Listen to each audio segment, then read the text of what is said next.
பொது அறிவு, சமூகம். தமிழ்நாட்டில் உள்ள சர்வதேச விமான நிலையம் எங்கே இருக்குது? அதாவது திருச்சிராப்பள்ளி. திருச்சி அப்படின்னு சொல்லுவாங்க, திருச்சிராப்பள்ளி. சரியா? முக்கியமான மக்கள் போக்குவரத்து எது சொல்லுவாங்களாம்? பேருந்து. என்னது? பேருந்து போக்குவரத்து.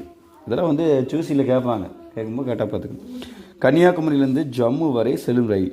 ரயில் பேர் என்ன? ஹிம்சாகர் விரைவு ரயில். ஹிம்சாகர் விரைவு ரயில் போக்குவரத்து.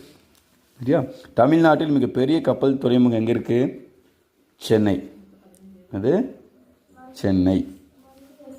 சென்னை மெட்ரோ ரயில் தொடங்கப்பட்ட ஆண்டு 2015.